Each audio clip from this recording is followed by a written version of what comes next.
Today,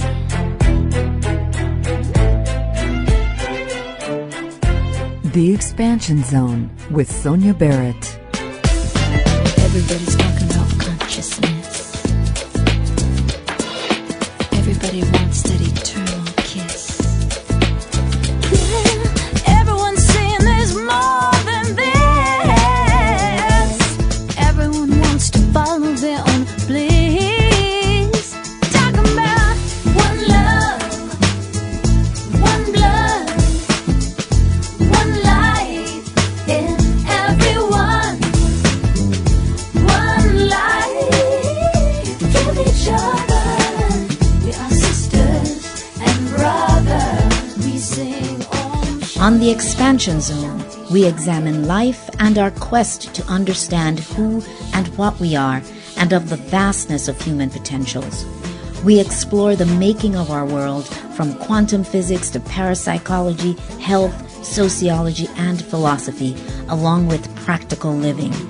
You are reminded of the possibilities in creating personal change.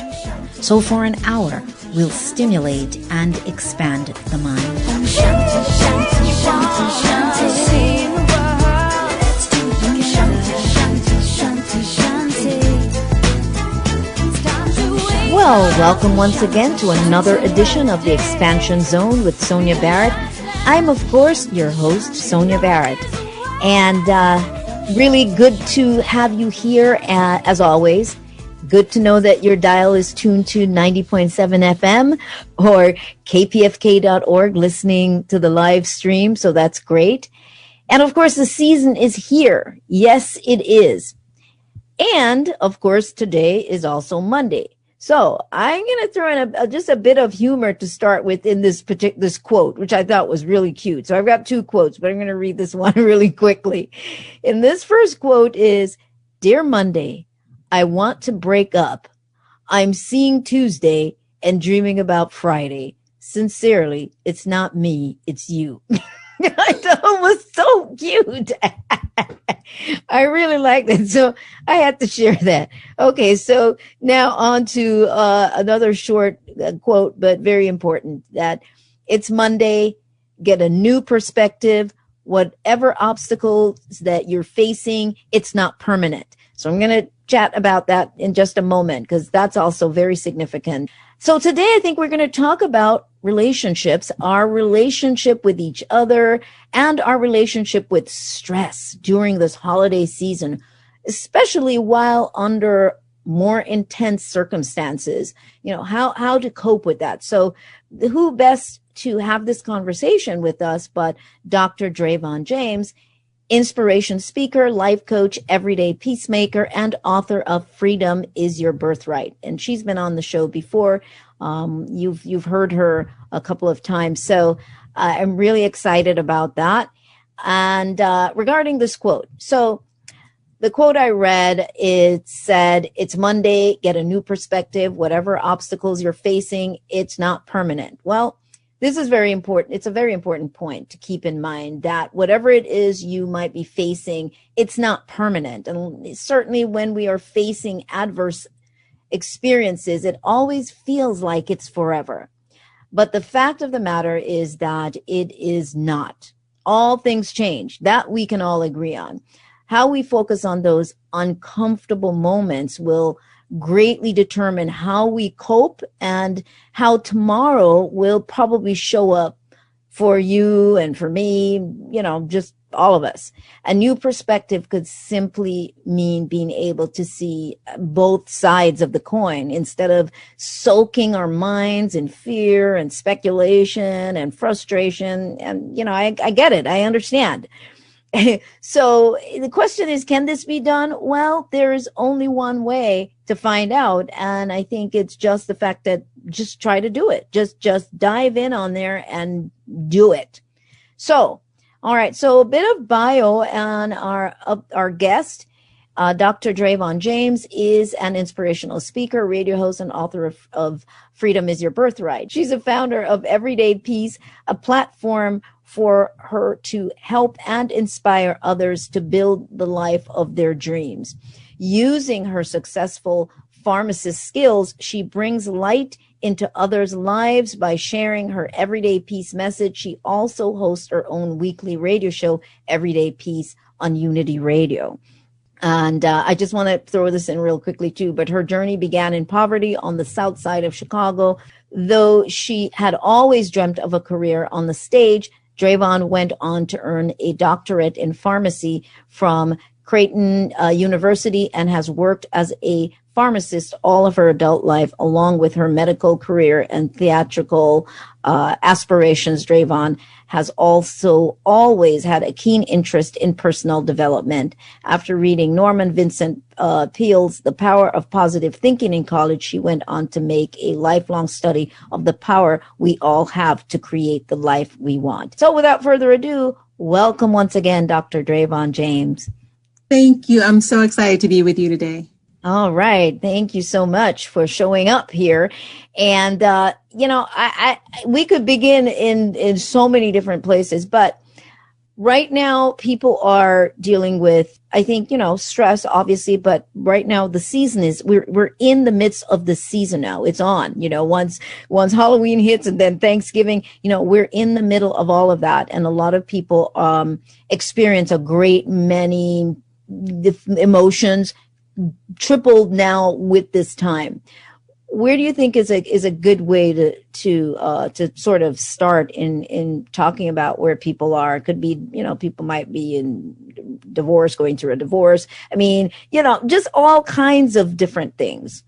Yeah, it's so interesting that we're starting like this, because let's just take a moment and think about how we are as people, right? So we like to spend a lot of time in the past. Right. The ego is so comfortable there because really they know this. The ego knows the story of the past and there's no surprises. Right. So a lot of times we approach a season like this and it's either one or two things. Oh, I remember when, and it's so nostalgic. Right.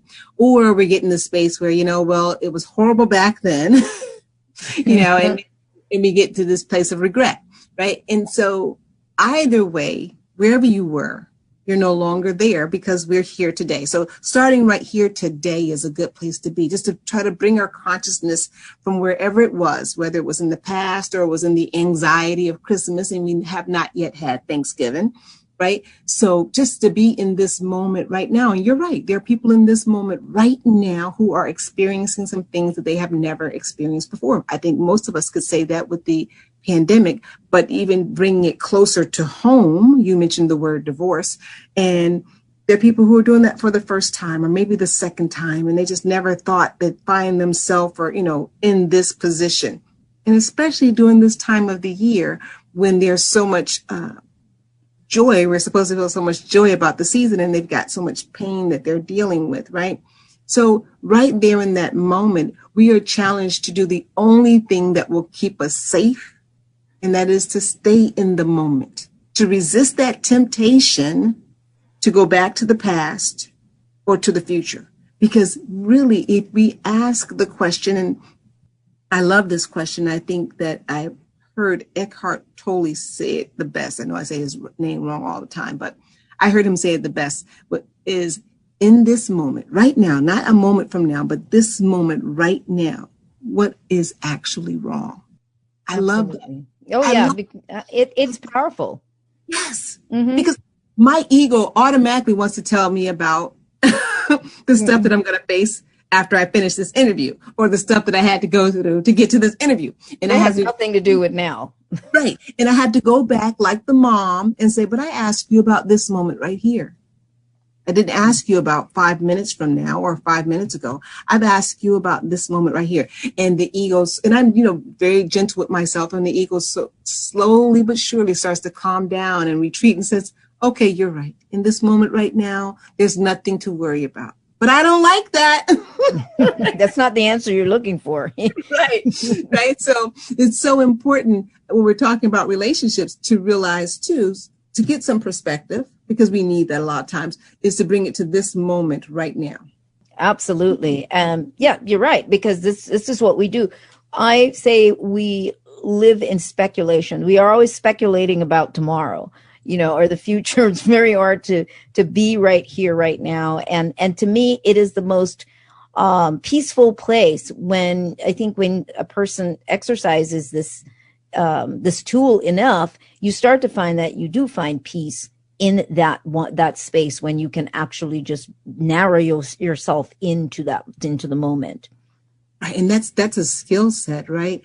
To be able to narrow yourself into this moment. We really have to practice it. That you can watch it in, the fidgeting and, we're just really looking for something. The ego is looking for something to fixate on, right? Some sort of problem.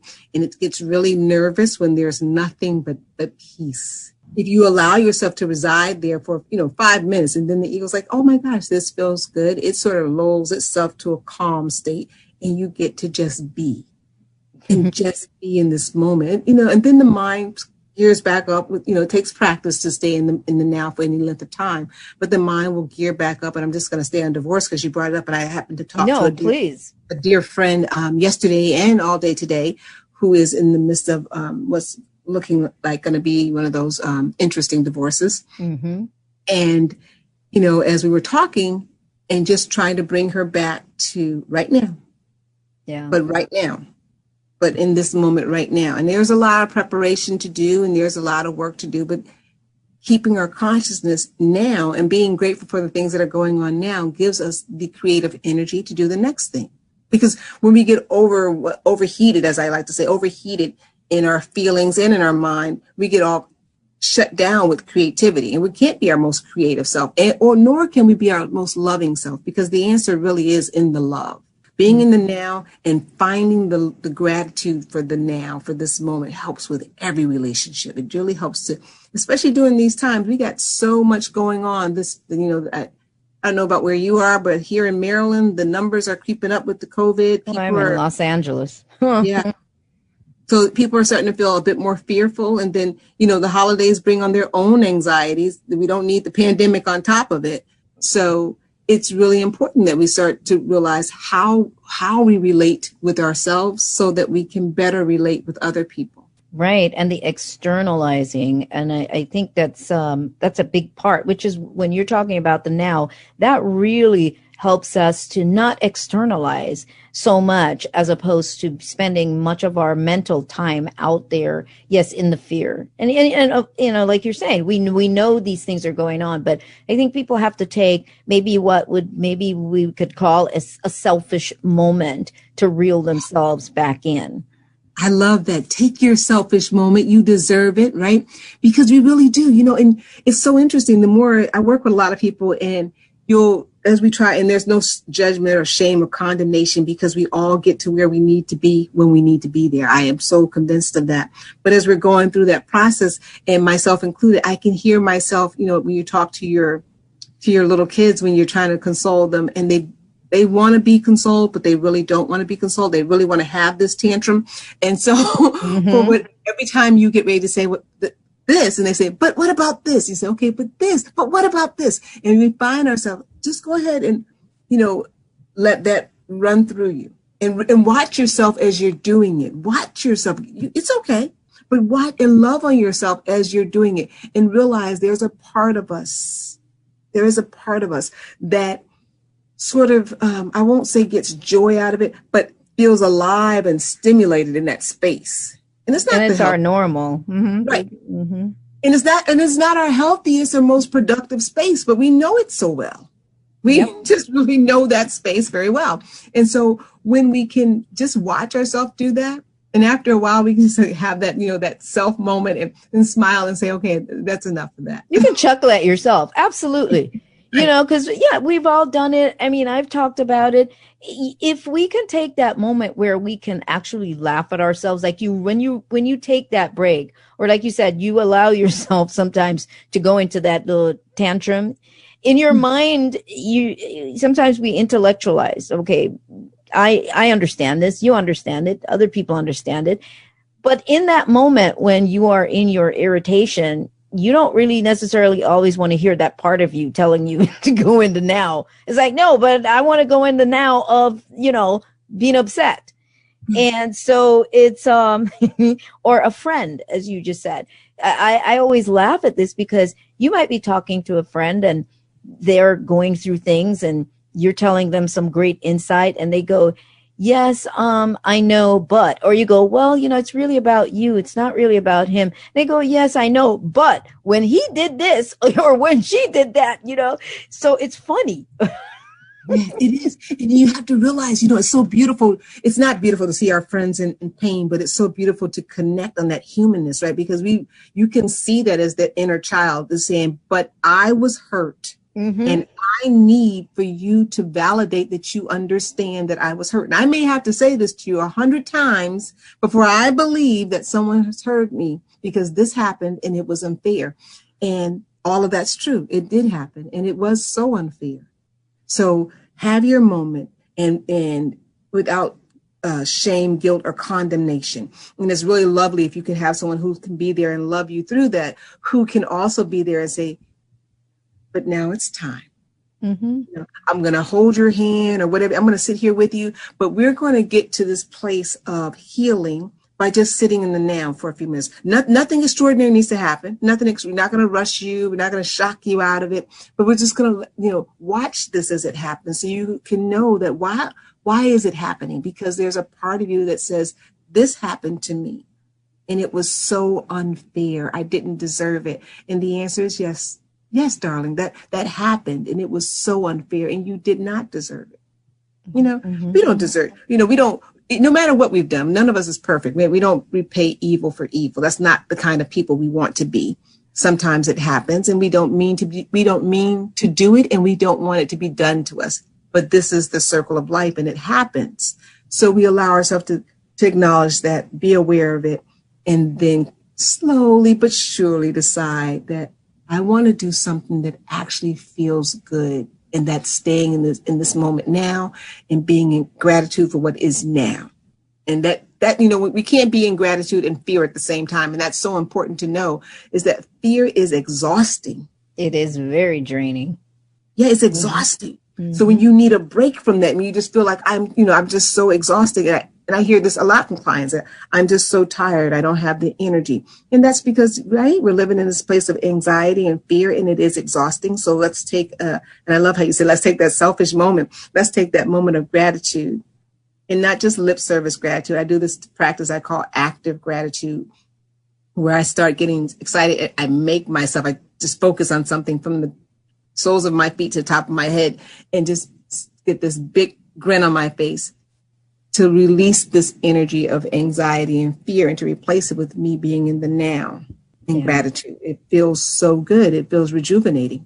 It's very rejuvenating. It's that, it's that moment where you feel truly peace. At least that's what I do. That's what I experience, is if I can get myself in that space where it's just right now, it's just this moment. There is peace there, because the only thing that's happening in this moment is the fact that you're acknowledging this moment. So, I mean, it's the only thing that's going on. Yes.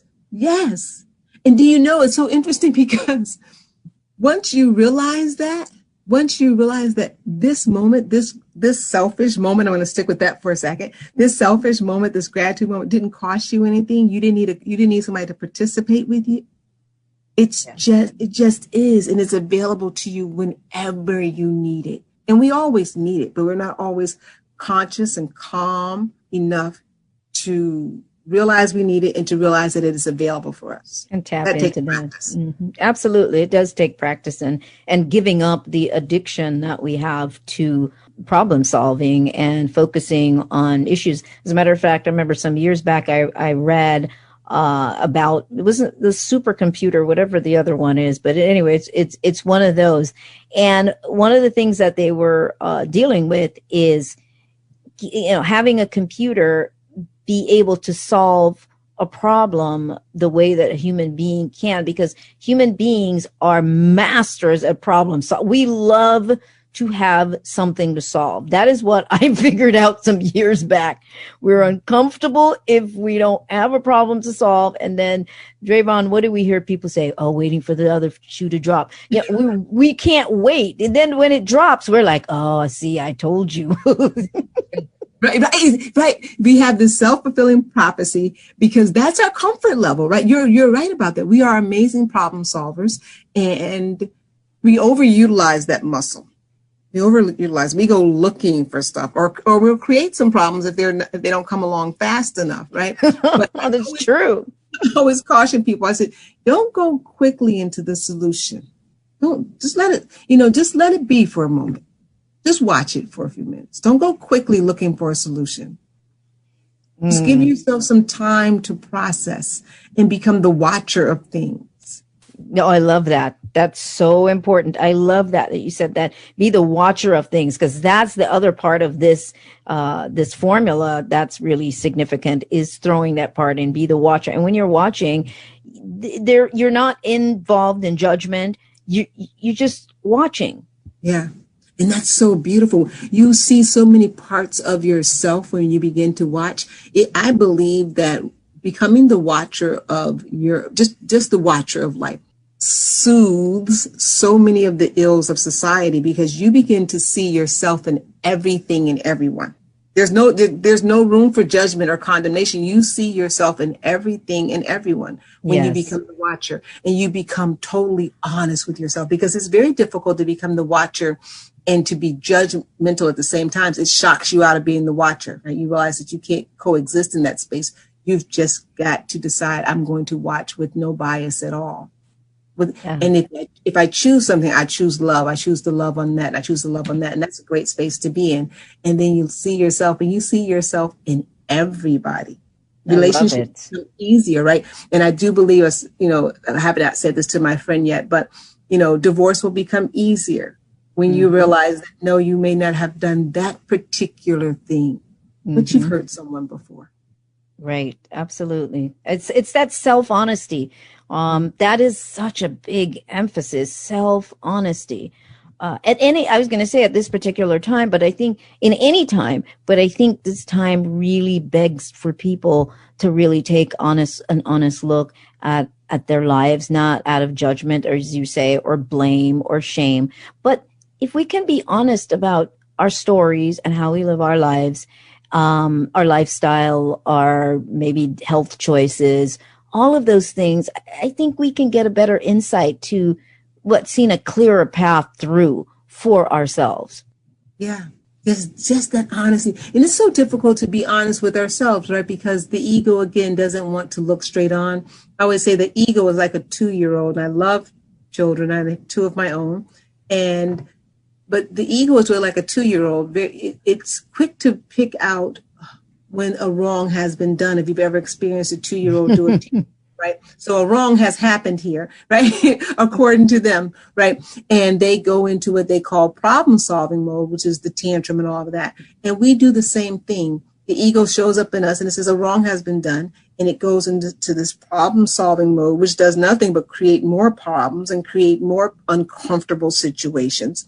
When the other option is for us to go into this, become the observer mode and just look and see, because the ego is going to get activated, and just watch the ego and say, I see that you're aggravated about this. And ask questions, right?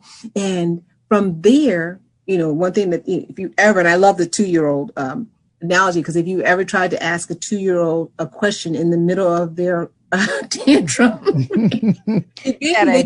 right. Eventually you just have to kind of rub them on the back and just kind of, I get it. And then they start to settle down. And it's the most beautiful thing in the world to watch them come out of that tantrum, right? Because you didn't get involved in it. You just sort of coaxed them and created a safe environment and did not participate, right? That's what we have to do with our own ego. We have to I'm here, I'm acknowledging you, I'm aware that you see a wrong, that you want to get into a judgment mode, or you want to get into revenge mode, but I'm just going to hold the space with you. I love that.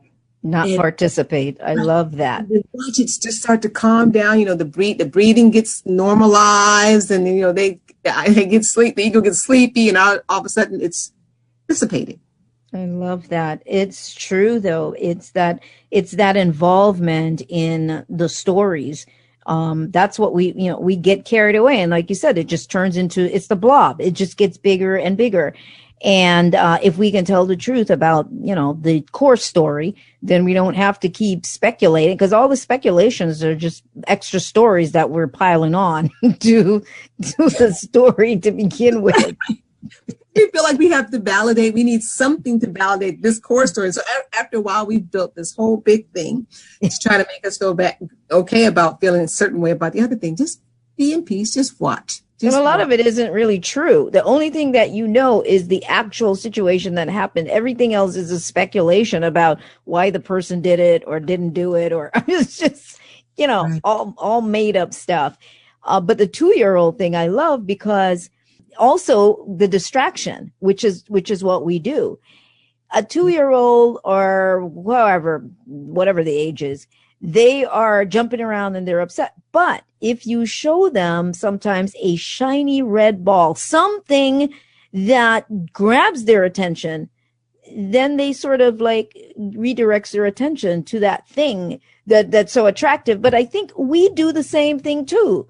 Yes. We just, it's that shiny red ball thing. Oh, well, let me go over here now. Right. And then that goes away. And then we go back and remember, oh, wait a second. I was supposed to be mad about this, Yeah, right? I was supposed to be mad. Oh my gosh. You know what is funny, but I was one of those children that I don't, God bless my parents. They were just saints. I hated going to bed. So I cried every night. It doesn't matter. I know nighttime's coming, bedtime's coming, but it doesn't matter. You put me to bed, I would cry.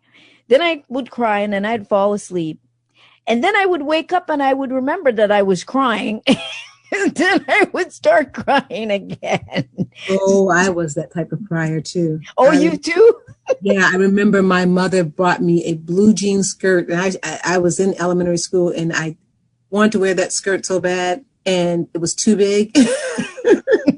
And I wanted my grandmother to sew it that night and she wouldn't. And so I went to bed and I was crying myself to sleep. And I woke up and remembered that I was mad about that blue jean. Cried again. And I would just keep reminding myself that I should be crying. Oh, yeah, that's true. And you just don't feel loyal to it by giving it up. You've got to get right back on it. And we're no different as adults. We just do it a little differently, but the same behaviors. So, and the thing is, right? So, and it's not just you and I. This is a pattern that exists with people, right? And so realizing it, when I start realizing it in myself and seeing it in myself, it made it easier to deal with people who we think are difficult, right? Which I honestly believe that every person I've come in contact with was an outpicturing of some part of me. Right? I drew them to me in some kind of way. And that's really hard to believe because I've come in contact with some people. I'm like, you really? Right? And so, but as I start to become more conscious and aware of myself and relationship with myself, I realize, oh, that's a part of me. Yeah. Right. They may be exhibiting differently than what I would exhibit, but this whole persona that their energy that they're bringing me is an energy that I need to deal with that exists in me. I need to shine the light of awareness internally, love on that part of me instead of trying to hide it because it's outpicturing. I'm drawing it externally into my external environment. Yes. And it's a tough one. I get it. We don't really want to. We just don't want to see that part though. It's just the way it is. It's just easier to see what somebody else is doing, but you just don't want to know you are that. And so, but anyway, what we're going to do is we are going to take our quick station break. And when we return, we will pick up our conversation with Dr. Dravon James. So stay tuned and we will be right back after this brief break. And we are back. Of course, we're coming to you from KPFK 90.7 FM in Southern California and streaming live at kpfk.org. You are listening to The Expansion Zone with Sonia Barrett, and that's me, your host, and I am chatting with our guest today, Dr. Dravon James, and we're talking about relationships and how we are as people, basically our relationship with ourselves. So I say, when I say relationships, I mean with anything. I mean like your relationship with your favorite chair, we're in a relationship with everything. So it really is kind of interesting to me. I find it fascinating. But what else, what other areas do you think we might want to tackle right now in terms of the holidays and in terms of, family, in terms of, for those people who are going to connect with family, because there are going to be people that are connecting with family, and maybe there's somebody there that they're not fond of, or those kinds of things, which can become a story, 12 big stories also. Yes, Sonia, I'm so glad you mentioned that, because last year, Thanksgiving time, I bet we would have never thought we're going to have a Thanksgiving like we're having this year. And some of the people are probably saying to themselves, I wish I hadn't complained about Uncle such and such so much last year. Mm-hmm. This year, I'll be doing turkey sandwiches alone, not because I want to, but because travel has been a bit difficult and all of these things. But yet and still, there will be people who will be traveling to events that will still be stressful. There'll be lots of things that are expected. And on top of that, there'll be the idea of, can we really social distance? Can this really be safe? So you got this health concern, and, and then you have the social concerns, and, who's going to drink too much? Who's going to bring up stories about the past that embarrass you that you'd rather not have to answer? These conversations, who's going to feel less than, and all of this stuff. And as painful and as difficult as some of that can be, I would love for everyone to know that you are more in control than what you would believe. Yes. A simple, and it all starts with a core belief about you, right? Someone could walk up to you and tell you all sorts of things about you that you knew were not true, that you at all. And it could get you so frustrated. And so, you just feel like you have to explain everything and you have to do everything. Or there's this part of you that just watches them and says, I'm sorry that you feel that way. Tell me more. Yeah. Right. And that takes a lot of. It takes a lot. Right, of self-awareness, right? So the whole point of this is that it's never really about the person and what's going on, or the story about, how you were with your last spouse and all that kind of stuff. And you don't want that. It's really about how you perceive you. That's all the work that really needs to be done, because there's nothing in the world that you can do about the person who's going to drink too much at the dinner, or talk too much, or compare too much, or put you down. There's absolutely nothing you can do. You can spend the rest of your life trying to change everyone else's behavior. Mm-hmm. Or you can spend the next couple weeks learning more about you and loving you, so that your sense of self is so big that it allows everyone else to be themselves. And then you can say the things, because, I'm not saying that you sit there like a little rag and just let everybody, but then you can say the things that need to be said and redirect the conversation in love, instead of being as heated as the other person. Yeah, right? That's definitely a recipe for a massive bonfire. Yes, everybody gets heated. And and you know what? And I think right now, especially, if you manage to be able to gather with whatever little family, I think right now is a great time to also focus on the fact that there is family. Maybe, last year when it irritated you, but now you're looking and you're seeing these faces, and you're happy and glad that you are able to see these faces, because these faces are alive. They're here. I think so. Some of those things, I think if we start changing our perception on it, it may make a difference. Absolutely. That's what I meant about starting thinking about last Thanksgiving. And you think that hopefully everyone who was around your table last year for Thanksgiving is still amongst us this year for Thanksgiving. But for many families, that's not true. Right. And just knowing that in this moment, there is something to be grateful for with this person, whoever that person is, and whatever role they play in your life. There is something to be thankful about that person as well. And finding that that's one of the great things that's happened, I think, as a result of COVID and this pandemic, is that we become more tolerant and we realize that everything is temporary. Everybody is temporary. Every relationship is temporary. So you don't make these permanent, these really permanent labels or decisions. Everything's in flux, and it's okay. Oh yeah, well, everything has to expand, or something. There has to be change, transformation of some sort. Right. Even with, I guess someone needs to hear about divorce because I'm on it today. But, even with divorce, right? Not every relationship has come to stay forever, right? And not every situation has come to stay forever. So these gatherings, if we're blessed enough to be able to do any gathering at all during the holiday season, realize and take the blessing of being able to actually do the event, just to physically be able to gather. Huge, huge in 2020. That's huge. It's absolutely big. And then you're looking around you and you do see healthy faces around you. So then that's an additional, plus as well. And I also would love for you to touch on now those people who may very well not be going anywhere. They're by themselves. Some people don't have family close by. Some people are or some people have just simply decided to stay inside. But it's also doing that without feeling guilty or whatever the case may be. I think it's just the freedom to be where you are when you are there. You want to speak to that? Yes. There's a couple of things that you touched on that point, and those are the people who have consciously decided that for whatever reason, it would be better if they social distance and stayed where they are, stayed in place and holidayed in place, as I call it, right?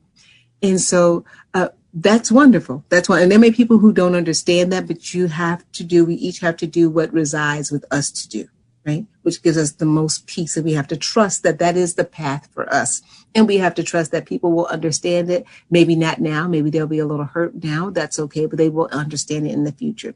That's one side of the coin because they've made that decision. It could be lonely, but they have the option to make the decision. And I love that.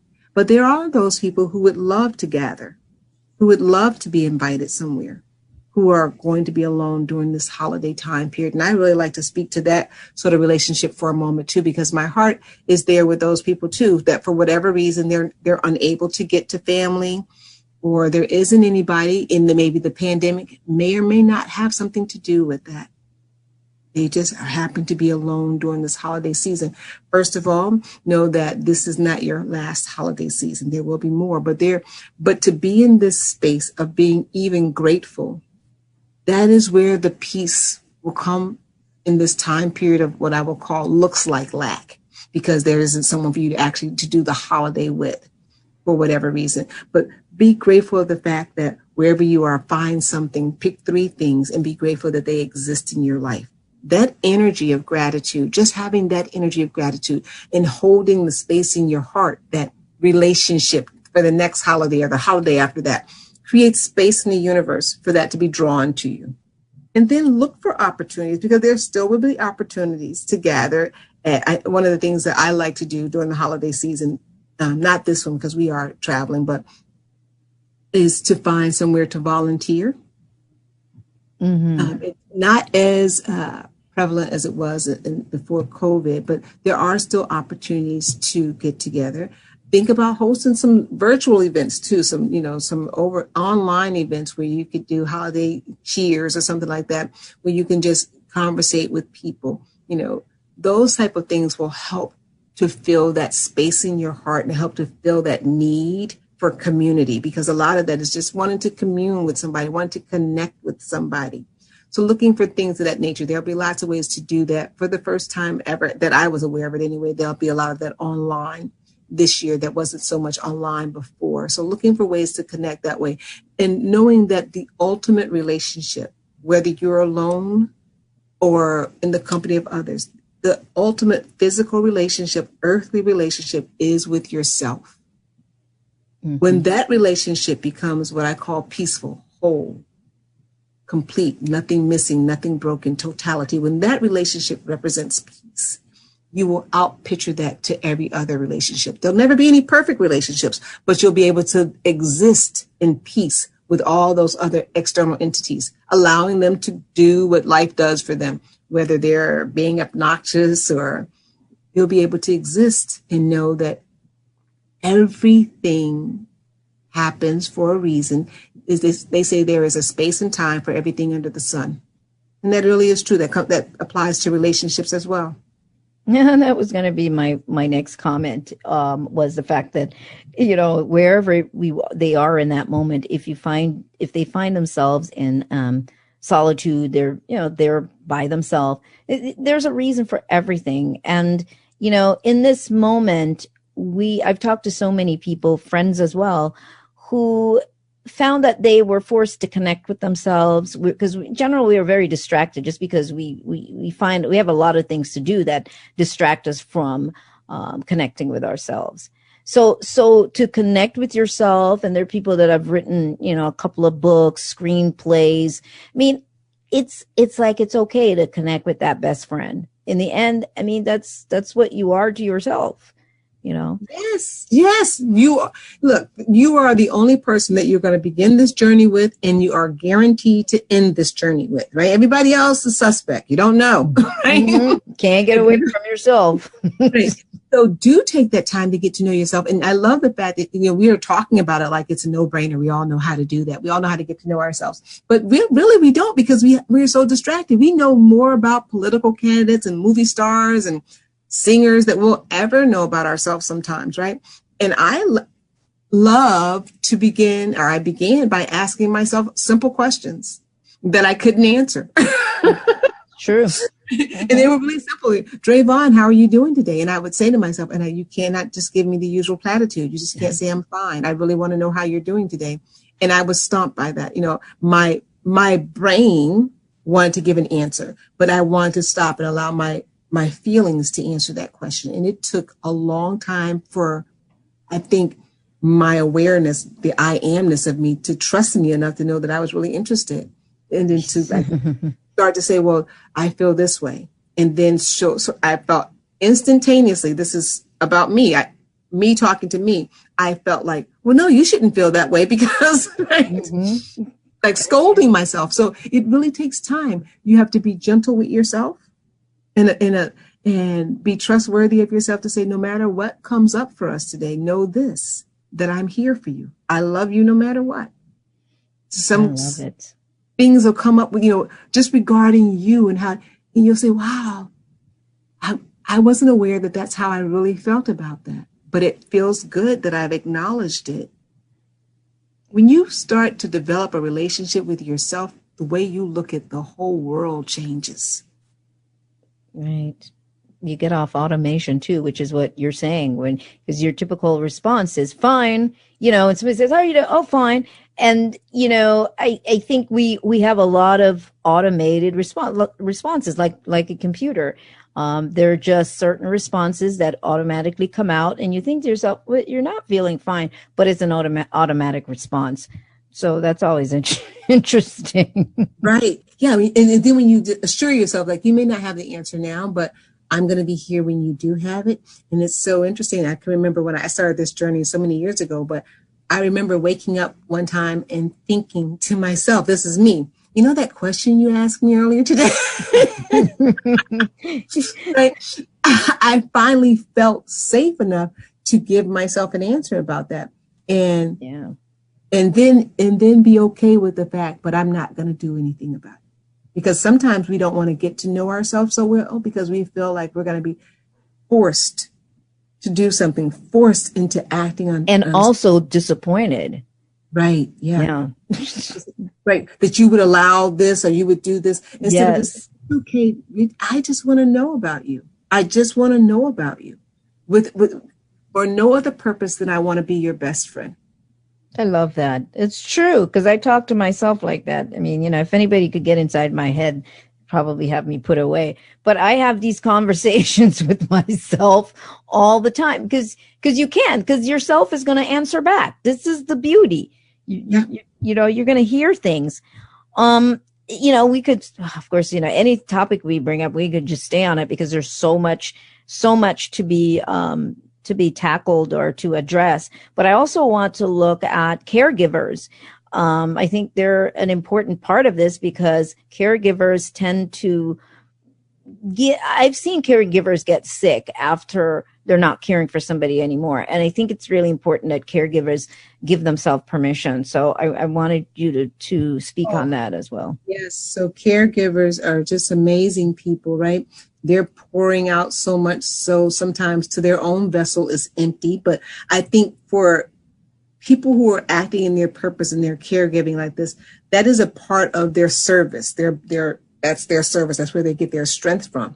But it's so important to remember that you only can authentically give when you first give to yourself, so that you can give from your overflow, right? Mm-hmm. And you reserve some time and some space for yourself. And that's difficult for caregivers because there's always something else to be done to care for the person or the people that you're caring for. But in order to maintain those relationships, maintain a relationship with yourself, look for a relationship with a higher power, something outside of yourself, allow yourself some downtime. Even if you think, oh my gosh, when I come, nothing will hold together if I step away for 5 minutes. It will. It'll hold together for 5 minutes. And what I love, I work in a hospital. And what I love to tell people a lot of times, especially the nurses, is that if you stay here till you become ill, what will then happen? It is better that you service yourself and take care of your needs so that you can come back tomorrow stronger than ever. Right? You have to remember that in order to have a relationship with someone else that is organically healthy, you have to prioritize self-care. During this time of pandemic and holiday time, we're burning it. All the cylinders are burning, right? This is more so a time for you to be aware of what's the relationship like with you. If someone was treating you the way that you're treating yourself, what would you say about that person? If they were saying to you, and this is real stuff, Sonia. I hear people say, I haven't gone to the bathroom in 12 hours. If someone denied you bathroom privileges for 12 hours, would you visit with that person again? You would not, right? This is not good treatment. So really treat yourself as well as you treat the people that you're taking care of, because they need you. They really do need you, but they need you in your as good as can get self. And I know that you're not going to be 100% on top of your game because you're putting out a lot more than what you're pulling in, but do those small things. Eat. Make sure you get some rest. Make sure you're taking bathroom breaks. Literal thing, lady told me, she says, I haven't been in the bathroom in 12 hours. And I thought, my goodness gracious. And how is that love for your kidneys, for your bladder? Right. Not at all. Right? It's really interesting, but yes, absolutely. And that's how people get run down or burned out or any of that. But it brings to mind, I was listening to this, she's a medical doctor, as well. And I was listening to some talk that she was doing. And one of the things that I find so cute, and it's a great takeaway. And she was explaining that she has smaller children, and she's a doctor, but she has smaller children. And so with the schedule, it's interesting. So what she did was she created a mommy time, a Tiara time. So she would put her tiara on and go and wherever it is she sits. And when the children would see her with her tiara on, they know it's mommy's tiara time. And so they would leave her alone because she has a symbol. They see the tiara. It's amazing how we are as human beings too. It's not just small children, but as adults too. So maybe, if you need to come up with something like that for yourself, to make yourself go and sit. But I thought that was so cute. Tiara time, and that would be her time, and they wouldn't bother her because they knew the symbol of the tiara. And she's also teaching them the importance of self-care too, right? Because they see that it's okay. I think a lot of us have not been taught the importance of self-care. I can remember people saying, give till it hurts. And I used to think to myself, well, who's that good for? But give till it hurts. So when you teach, and I love that. I think Maya Angelou had said that in one of her writings. I remember reading that. She said that children need to be taught how to love, right? And they're taught that by their mom, how to love. And she has to teach them how to love her. Yes. And we don't do that. We're taught, you give, right? But that Tiara says, this is mommy's time. This is time for mommy to love on mommy. Mommy needs a nap. Mommy needs to read this article. She needs to watch a movie alone, right? Yeah, absolutely. Mommy needs to eat this and not share it. I remember that. Oh my goodness. We have to hide and eat this. It's like, because they're like, oh, can I have some? So my daughter used to always tell me, Mommy, it's nice to share. And you just want to say, good to know. Right. But yeah, no, because, children, they are truly, they're lovingly selfish out of innocence, because it is all about them. It's been all about them, excuse me, since they were born. It's all about them. And so I think we can also learn some things, as you're saying, from children. Not that it has to just be all about you, but they do have that master. Well, yeah, they do teach you how to prioritize, because they can be the most loving, giving individuals. But when it's time for them to pull back to themselves, they don't have to learn that. They come wired with that.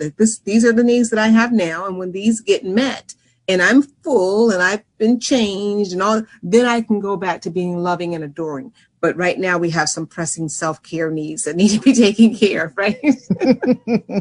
And so it's funny. They come to earth with that. We lose that as we go along, and we get into our giving mode, which is so wonderful. But we lose the fact that you really, in order to give authentic love, authentic care, it needs to come from a place that is full to overflowing. Right. Yeah. Mm-hmm. Mm-hmm. I love what you said, though, about the give until it hurts, because I think part of that comes from a religious upbringing as well. And then there's guilt. People feel guilt, and many of those things, if they don't feel like they're completely sacrificing themselves. So that's something that, people need to really look at. Yeah, I get that a lot, especially from women who feel as though they haven't given enough, if they have any joy or strength or beauty left in them, right? They feel like that all needs to be worn down.